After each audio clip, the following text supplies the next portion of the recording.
My daughter took my Social Security check and took off for the beach, leaving me with no food. She came back sun-kissed and happy, thinking I'd be begging for help. But when she opened the refrigerator to get some dinner, she screamed in horror at what she saw inside. Greetings, dear listeners. Before I begin my story, a story of betrayal and how I one day chose myself, I ask you to support this channel. Please subscribe and hit the like button. It helps stories like this be heard. And write in the comments what city or country you are listening from. It always warms my spirit to see how many of us there are. And now, enjoy the story. The front door had slammed shut 3 hours ago, but the heavy, sugary scent of Quintessa's perfume still hung in the hallway. That fragrance always seemed too intrusive to me, too loud for our old brownstone with its high ceilings, where the air was used to smelling like the dust of ages and dried lavender. I stood in the middle of the kitchen, staring at the closed door of the pantry. The silence in the house was absolute, ringing. I used to love this silence. It meant peace after a long day at the sewing machine, when my eyes were tired from tiny stitches and my back ached from the endless stooping. But today, the silence felt predatory. It was waiting. My stomach twisted into a tight knot. It's shameful to admit, but I was hungry, just ordinary human hunger, the kind that gets persistent by evening. I walked over to the cabinet. The hinges creaked as if complaining about the disturbance. The shelves were impeccably clean and terrifyingly empty. Quintessa had packed in a rush.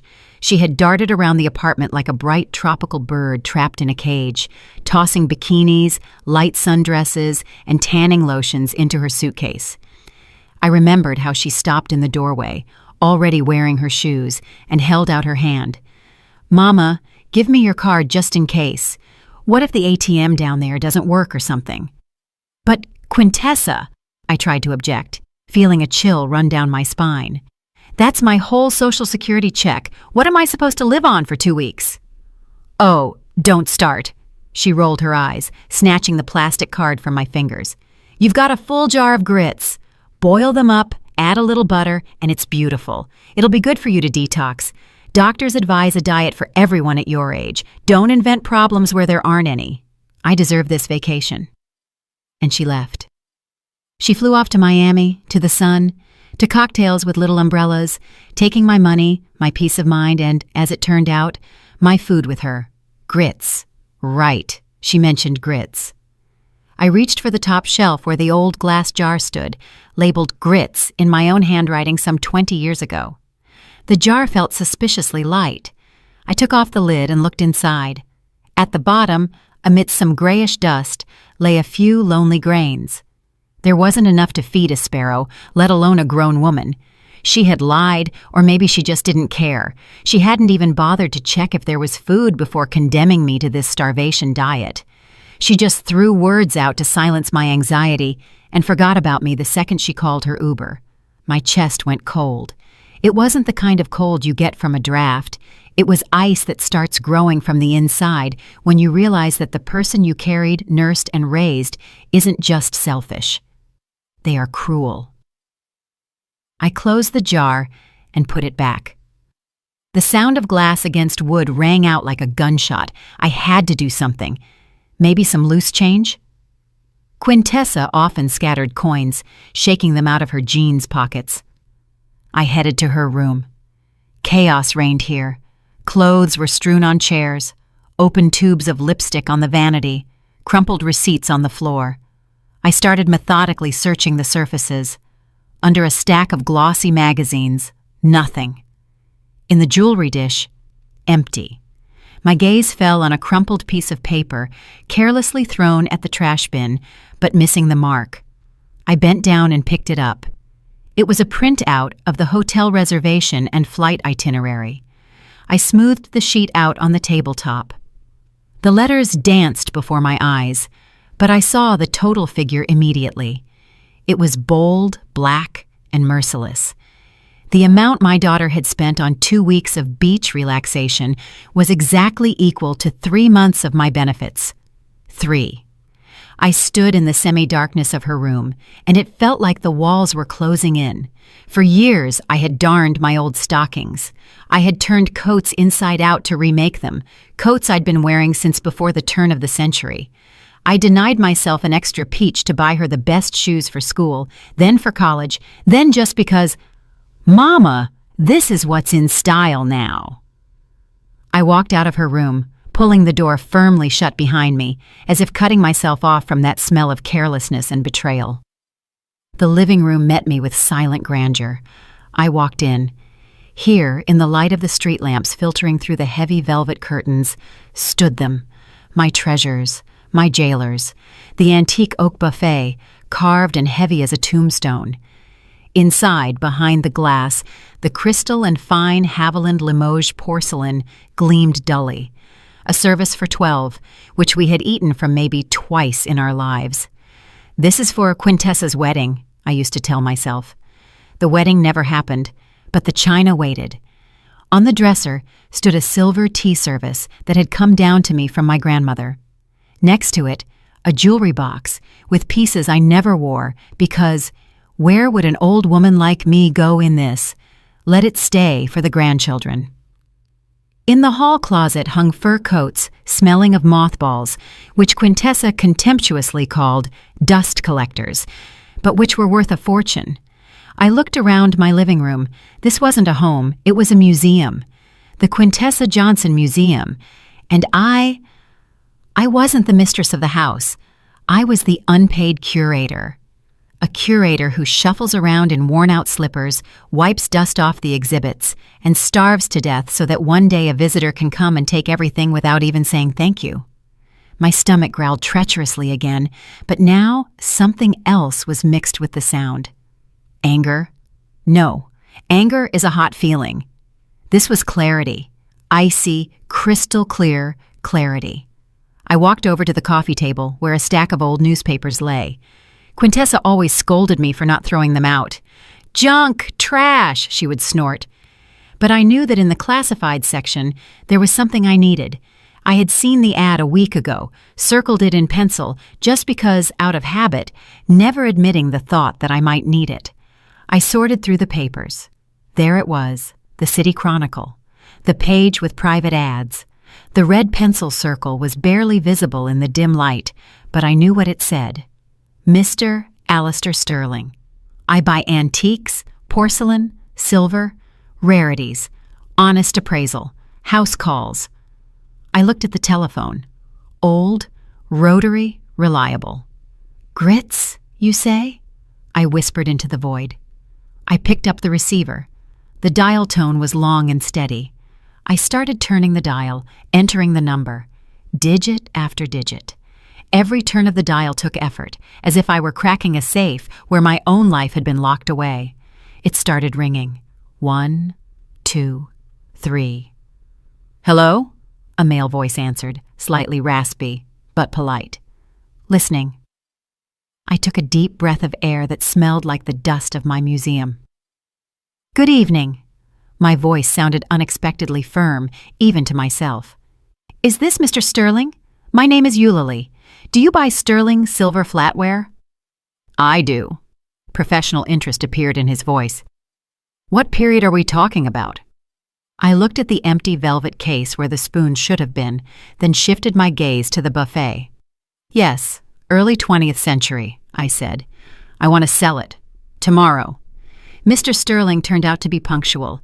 At exactly 9 in the morning, the doorbell sliced through the silence of the brownstone, making me flinch. I hadn't slept all night, sitting in the armchair opposite the buffet like a sentry guarding treasures before surrendering them to the enemy.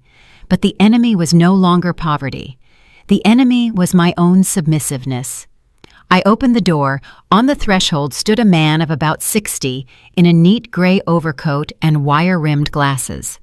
He looked intellectual, black, distinguished, but his eyes, keen, observant, betrayed a man used to appraising not just things, but people. "Mrs. Eulalie?" he asked, tilting his head slightly. "I am Alistair. We spoke yesterday." "Come in. Don't take off your shoes." I stepped back, letting him inside. He walked into the living room, and I saw his gaze slide over the walls, the heavy furniture, the paintings. He had expected to see another grandmother with cheap trinkets, silver-plated knickknacks, and a hope to get at least a penny. But when he saw the furnishings, his eyebrows rose ever so slightly. "You have an interesting home," he noted cautiously. "This isn't a home," I replied dryly. "It's a storage facility." I walked to the sideboard and took out the heavy case lined with worn velvet. The latch clicked. I threw back the lid. On the dark green lining lay 12 silver spoons. They were massive, with intricate engraving on the handles.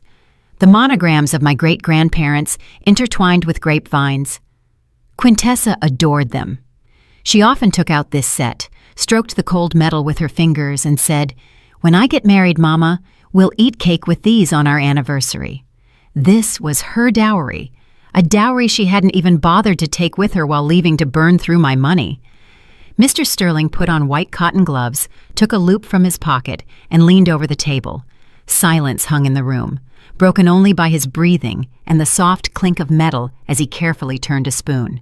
"Gorham Chantilly pattern," he murmured more to himself than to me. "Early production. The condition is marvelous. These have hardly been used." "Never," I corrected. "They were admired." He straightened up, took off his glasses, and looked at me with new interest. "A rare and expensive item.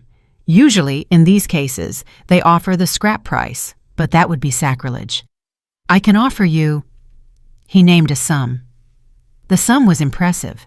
It equaled 5 of my monthly checks. A month ago, I would have fainted from happiness. I would have grabbed that money and hidden it under the mattress for a rainy day. But today, something different woke up inside me. Years spent at fabric markets, where I haggled for every inch of silk for my clients to save them a dime, suddenly made themselves known. "No," I said firmly. Alistair blinked.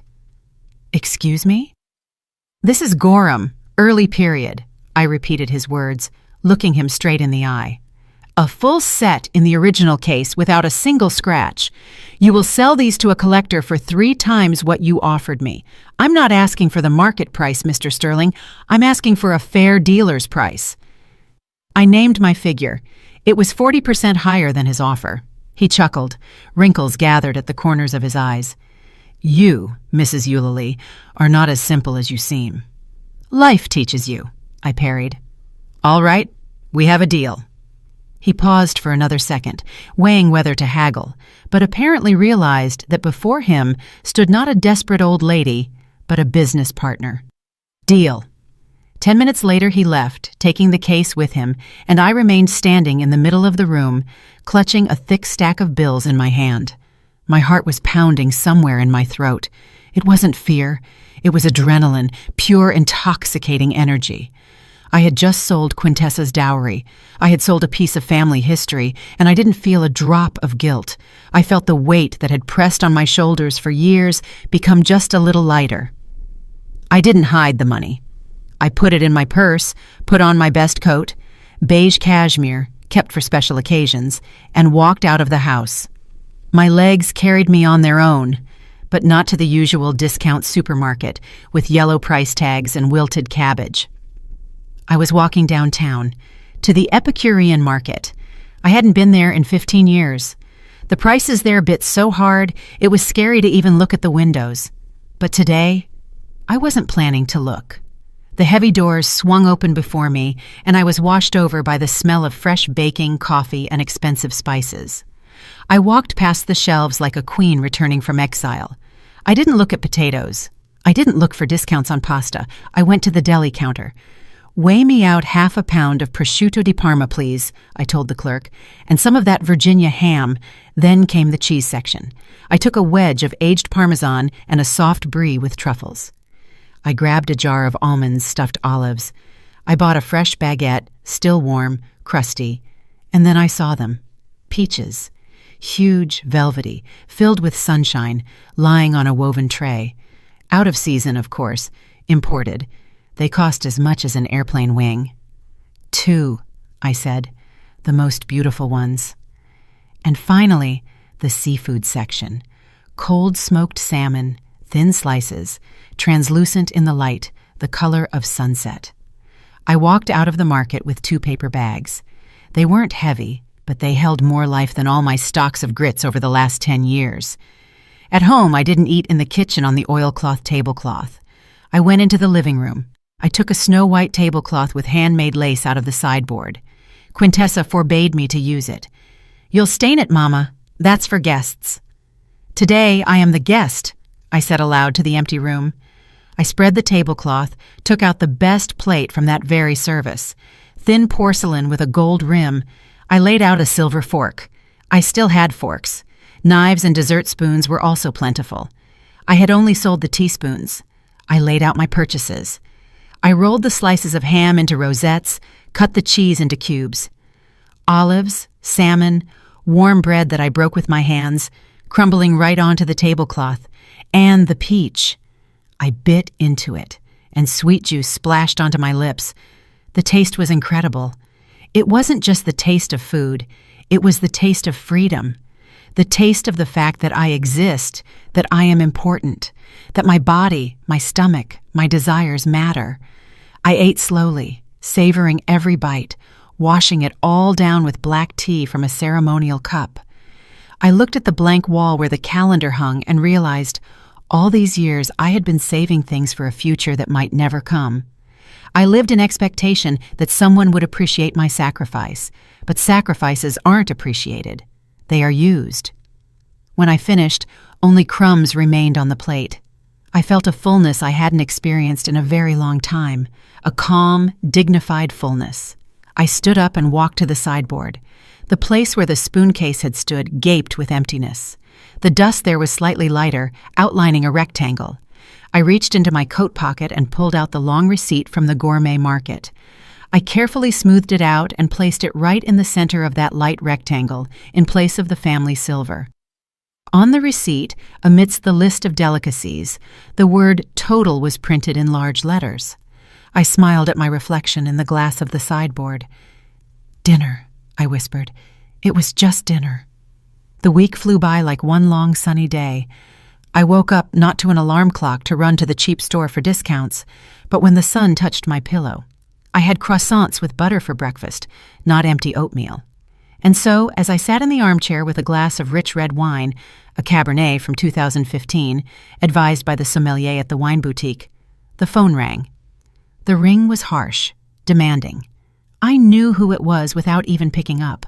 Only Quintessa knew how to call, as if the telephone should apologize for not ringing sooner. "Hello!" I brought the receiver to my ear, not setting down my glass.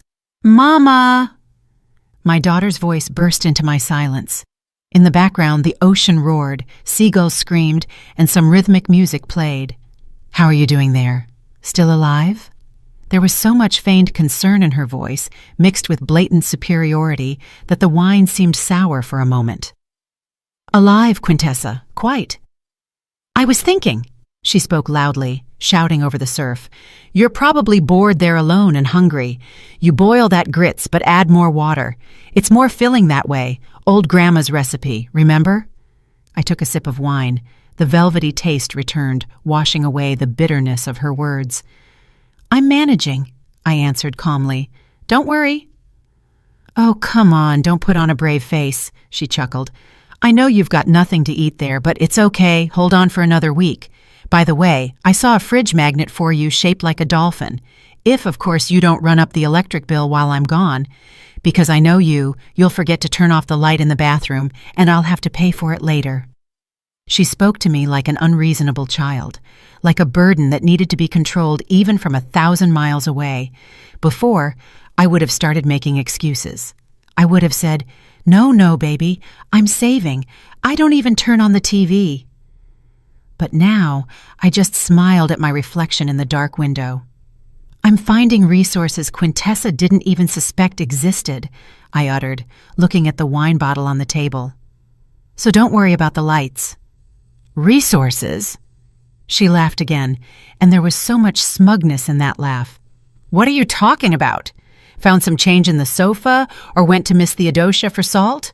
Look, don't embarrass me in front of the neighbors. Don't go around with your hand out." "All right, I gotta go." We have a pool party. Don't get bored there with your porridge. Click. She hung up, confident in her complete, undivided power over me.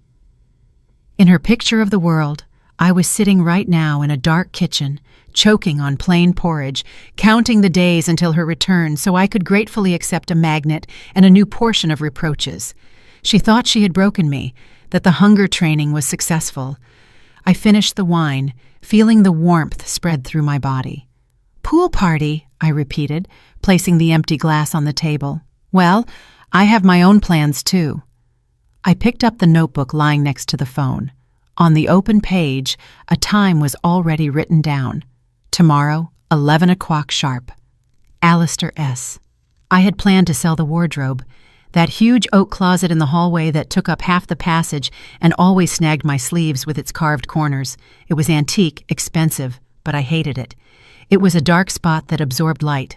But after the conversation with Quintessa, I changed my mind. The wardrobe, that's too much hassle.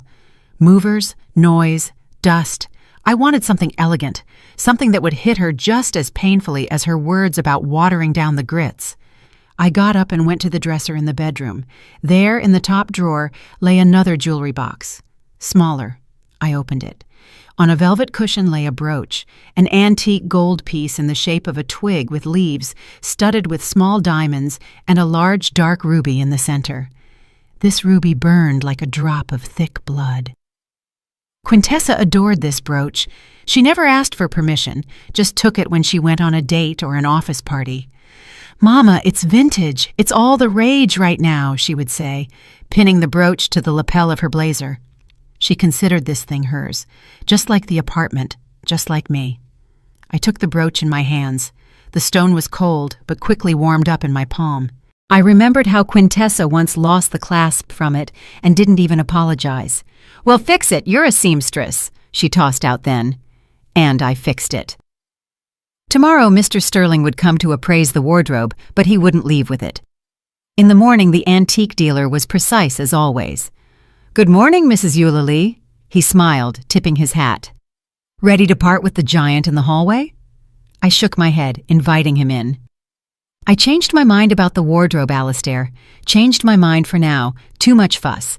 But I have something else, something more personal." I held out the brooch to him. Mr. Sterling's eyes lit up with professional excitement. He carefully took the piece, held it up to the light, and put on his inevitable loupe. "Oh," he exhaled. "Late 19th century? St. Petersburg work, perhaps?" "No, likely New Orleans Creole craftsmanship. The ruby is natural, unheated, very deep color, and old mine cut diamonds.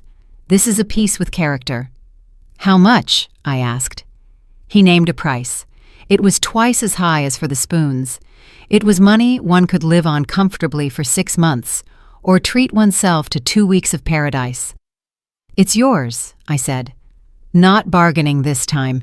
The price was fair, and my desire to get rid of this thing was burning. When Alistair counted out the bills, I looked at the brooch one last time. It lay on the table, sparkling in a sunbeam. Beautiful, predatory, alien. "You know," Alistair said, putting the brooch into a special pouch, "this item surely has a history." "It does," I nodded, taking the money. "But the history has ended. Now it's just stone and metal." He left, and I was alone again. I looked at the spot in the jewelry box where the ruby used to lie. Emptiness. But this emptiness wasn't frightening. It promised new possibilities. I picked up the phone and dialed the number of a food delivery service from that very restaurant I always walked past, lowering my eyes so as not to see the prices on the menu displayed on the street. "Good afternoon," I said. "I want to place an order. Yes, delivery. Write this down. Crab and avocado salad, veal medallions with mushroom sauce, and—" I thought for a second, remembering Quintessa's words about water in the grits. "And a bottle of champagne, the coldest you have." I hung up and felt a spring uncoil inside me. Quintessa would be back in a week. She would look for her favorite vintage brooch to show off her tan and new jewelry to her girlfriends. Let her look.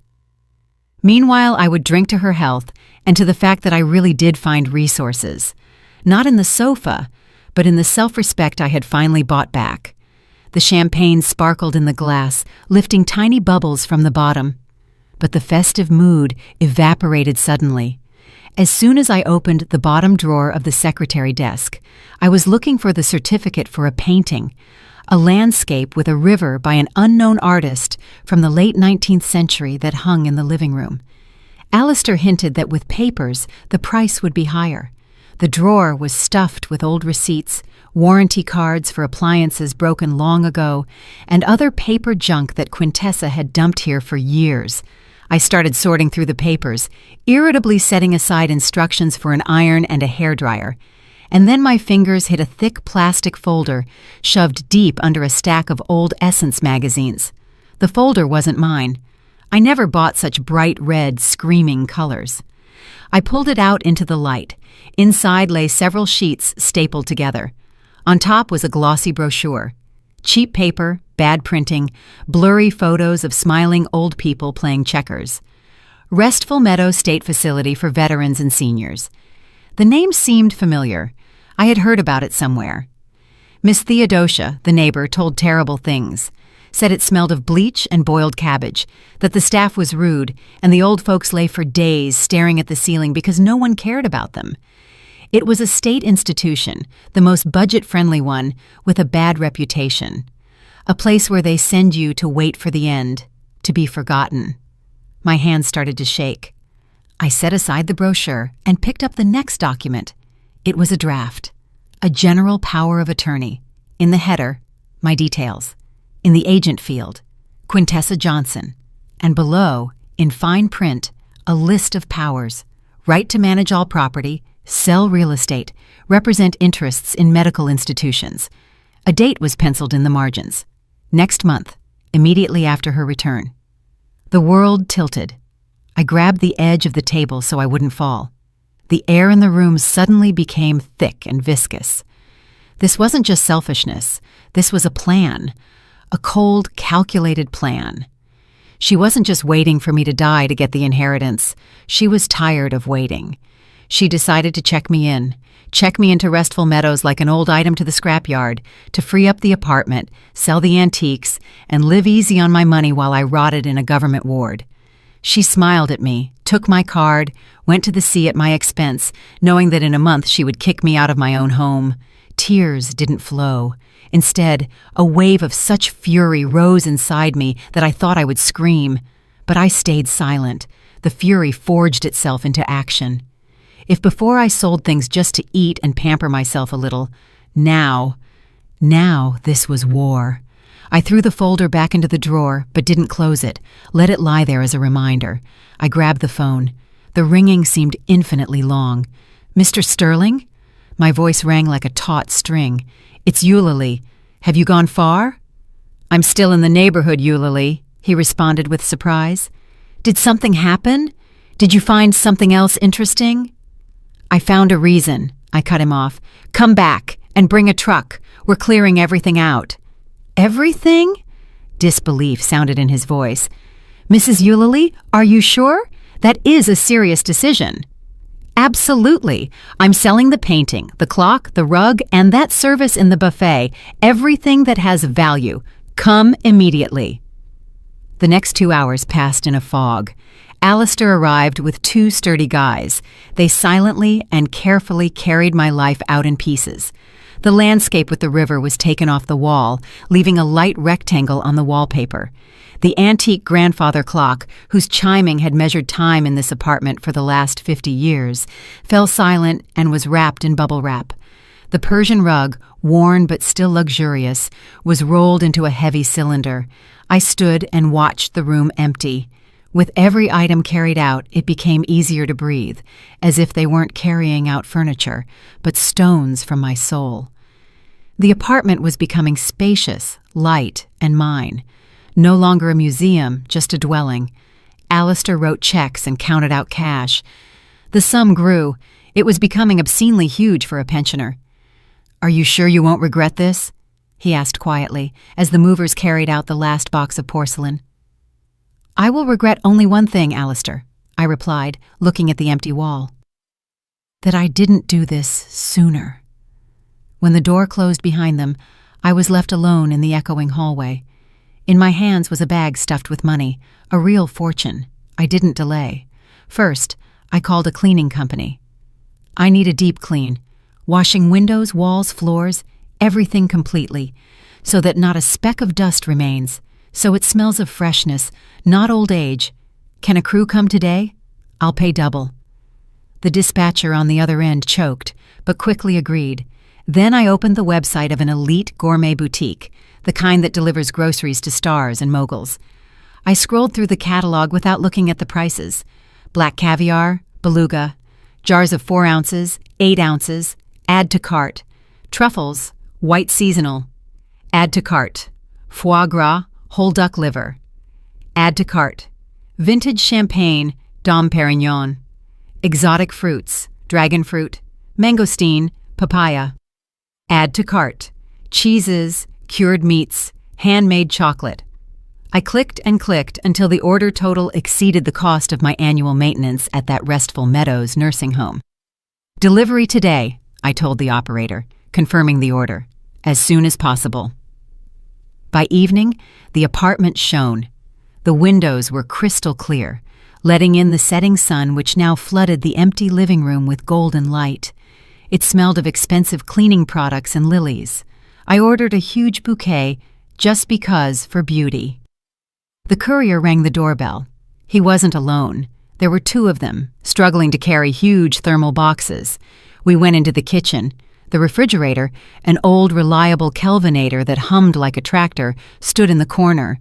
I threw open its door. Inside was empty and clean. Only a lonely bulb illuminated the white shelves. "Load it up," I commanded. The couriers exchanged glances but started working. Blue tin jars of caviar stood in neat rows on the top shelf. Next to them lay blocks of golden butter and packages of truffles. The middle shelf filled with cheeses and meat delicacies.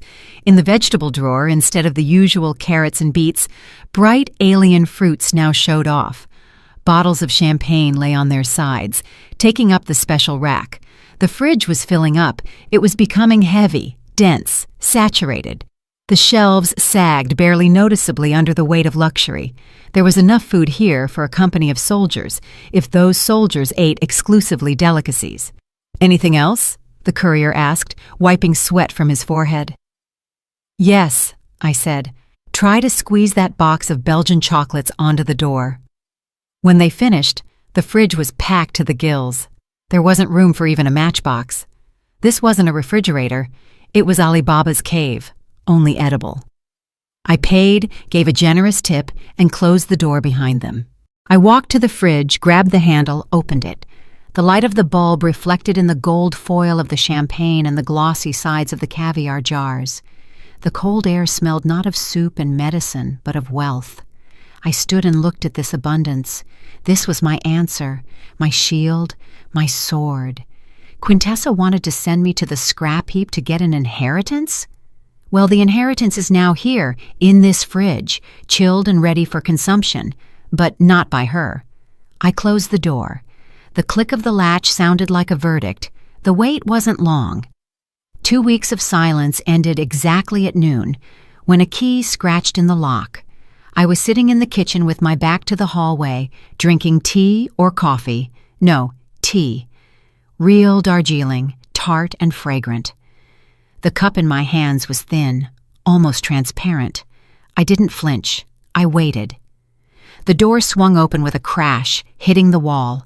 The noise of the street, the smell of airplane fuel and hot asphalt burst into the apartment. "Mama, I'm home." Quintessa's voice boomed like a victor's fanfare. "I hope you've humbled yourself enough to apologize for your behavior before I left. I'm tired from the trip and don't want to listen to your whining." The sound of heavy suitcase wheels dragging across the parquet floor followed. She entered, expecting the usual semi-darkness, the smell of medicine, and my hunched figure rushing to meet her with slippers in hand.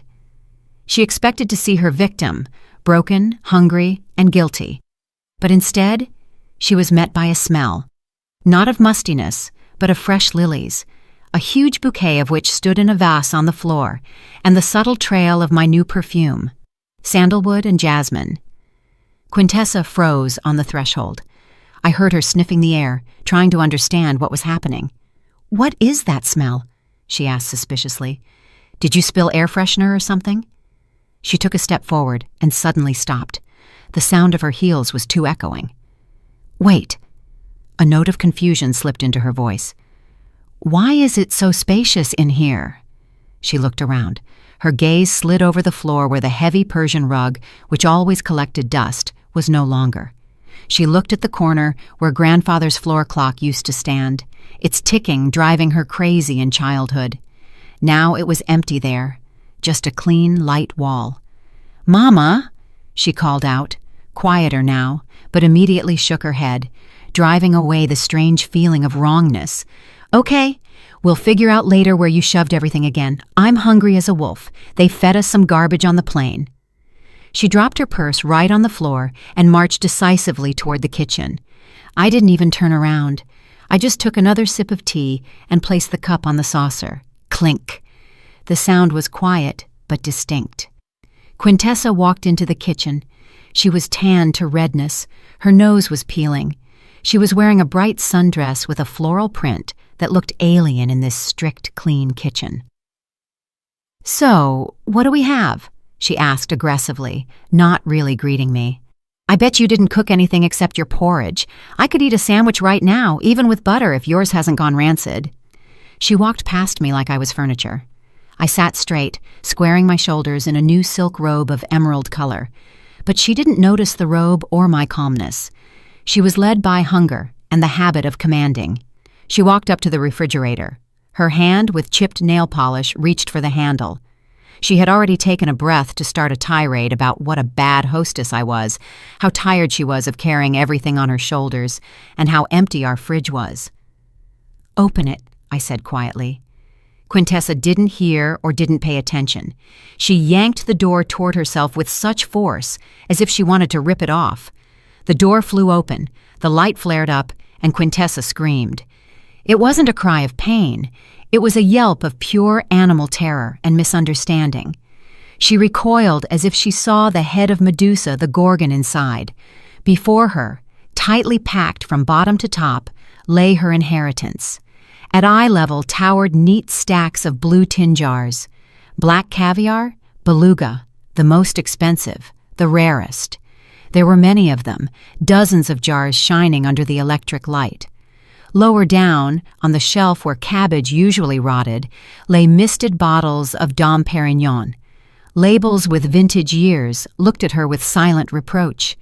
Wheels of blue cheese wrapped in craft paper. Truffles looking like precious stones in special glass flasks. Bright pink sides of dragon fruit, yellow mangoes, purple mangosteens. A riot of colors this kitchen had never seen. On the door, instead of ketchup and mayonnaise, crowded boxes of Belgian chocolates and jars of foie gras. The fridge was bursting. It groaned with abundance. It was a feast during a plague, but the plague was the poverty I had banished. Quintessa stood with her hands pressed to her mouth. Her eyes were wide open, shock splashing in them.